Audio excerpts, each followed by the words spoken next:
Good morning, and thank you for watching the April 21st City of Janesville COVID-19 Community Briefing. This briefing is provided Monday through Friday at 8:30 a.m. My name is Alexander Brown, and I am the Planning Section Chief for Tuesday. Next, we'll review our incident objectives for the city's COVID-19 response. First, safeguard the community, including our residents, businesses, and visitors. Second, deter the spread of COVID-19 within our capabilities. 3, provide essential services to the community. And 4, safeguard City of Janesville employees and preserve our city service power. We'll now hear from other members of the EOC leadership team, starting with our Situation Unit Leader, Maggie Darr. Thank you, Alexander, and good morning, everyone. I'm Maggie Darr, Situation Unit Leader for this event. I was getting my roles confused here. So yesterday, Monday, April 20th, the Wisconsin Department of Health Services reported that there are 4,499 positive cases of COVID-19 in the state of Wisconsin. There are 80 in Rock County, and that's an increase of 6 from the previous day. And there still have been just 4 deaths from COVID-19 in Rock County. We continue to closely monitor staffing, and we don't have any concerns right now about our ability to continue to provide those essential services that everyone relies on. As of yesterday, we had 47% of our employees working at their assigned work location, 18% working remotely, and 34% out of the office for other reasons, including not being assigned to duty. So we are not concerned about those levels at this time. We continue to closely monitor our personal protective equipment, or PPE levels, to ensure that we can keep those employees that are having direct contact with citizens or other staff members safe. And we continue to keep in close contact with all of our partners, medical providers, schools, other governmental agencies, assisted living facilities, and all of the other stakeholders in this community that are partners in this effort. Thank you for your time. Thank you, Maggie. Economic Development Coordinator, Nancy McDonald.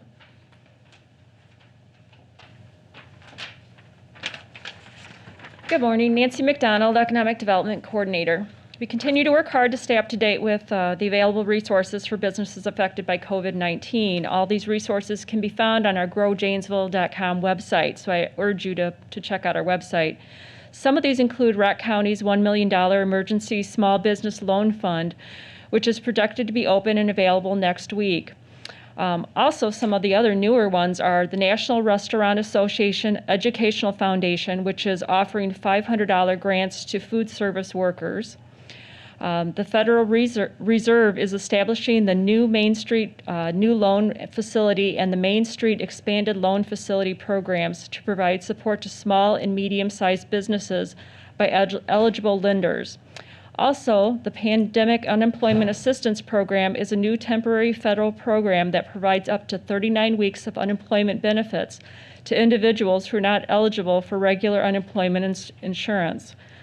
Starting today, individuals who are self-employed, certain independent contractors, individuals with limited recent work history, and other workers not covered by regular unemployment insurance can apply for benefits under the program.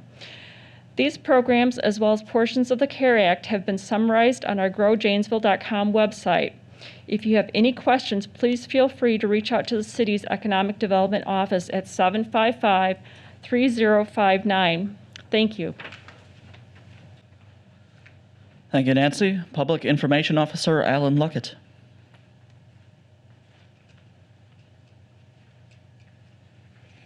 Good morning, Janesville. We'd like to direct you to our city's website where you can get important information. That address is ci.janesville.wi.us, and there you can actually get to our Facebook and Twitter page. If you're interested in signing up for press releases, you can also get to those through our city's website, and that's just our city's address /email lists.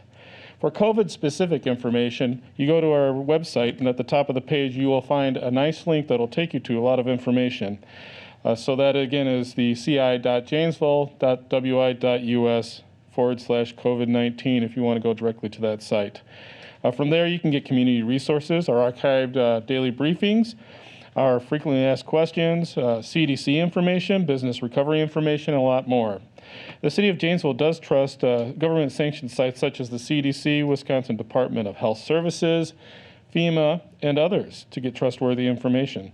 So for up-to-date information, we recommend that residents do check out those sites. If you have questions, please call our community support hotline. It is open daily from 8 a.m. to 4 p.m. And that phone number is 608-373-6027. Please share this information with your family, friends, community groups, social networks, anyone else that you think can benefit. Also, we encourage social media users to use the hashtag #OnePositiveThing and hashtag Janesville Strong. Thank you. Thank you, Alan. Finance Administration Section Chief Mandy Price. Thank you. Good morning, Mandy Price, Finance and Administration Section Chief. The EOC Finance and Admin section is documenting all personnel and operating expenses related to the city's COVID-19 pandemic response for potential reimbursement from the Federal Emergency Management Agency Public Assistance Program. The FEMA program reimburses 75% of eligible assistance expenses, while the state has agreed to reimburse 12.5% of eligible assistance expenditures. The EOC response team has logged 4,737 hours to date. We've captured expenditures of $843,792.50. Thank you. Thank you, Mandy. Safety Officer, Battalion Chief Ryan Murphy.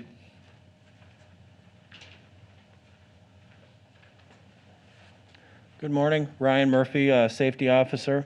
We continue to emphasize washing your hands often with soap and water, especially after you've been in a public place. If soap and water are not readily available, use hand sanitizer that contains at least 60% alcohol. Avoid touching your eyes, nose, and mouth with unwashed hands. We should avoid close contact with people who are sick and create space between one another, at least 6 feet when you're outside your home. Formulate a plan if someone in your household becomes sick. If you choose to wear a fabric non-standard mask or other mask in public, continue to maintain 6-foot distancing.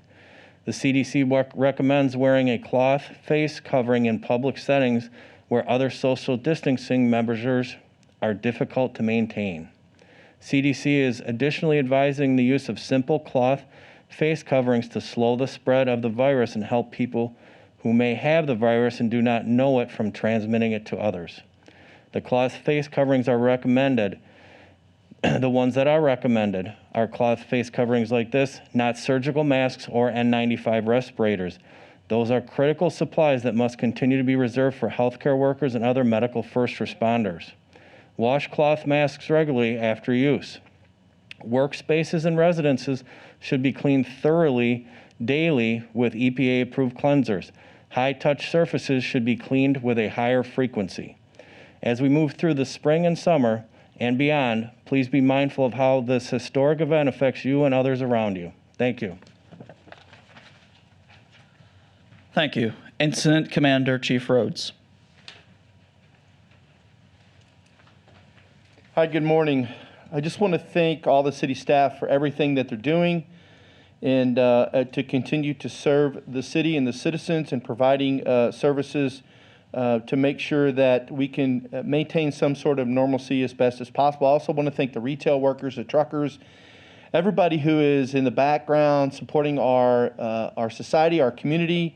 And I know we can't wait to get back to work, but there's really there's a lot to do still. We still have to stay at home and isolate and do our safe distancing. One of the biggest steps I think you can make, because you are the people, you prevent the spread, is wear your simple face mask.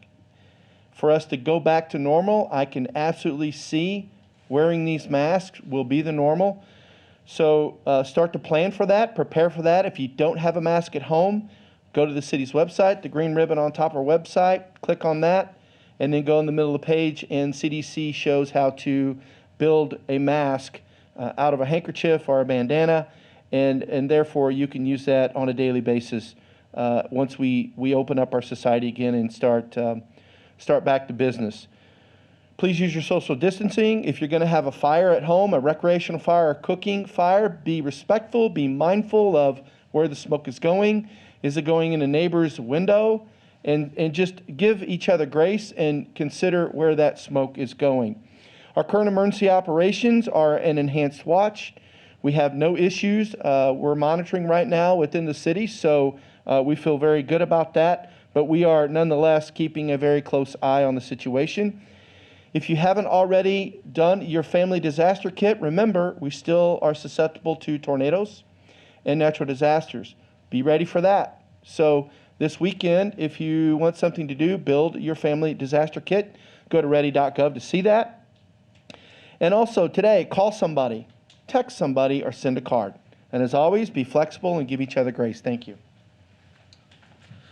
Thank you. City Manager Mark Freitag.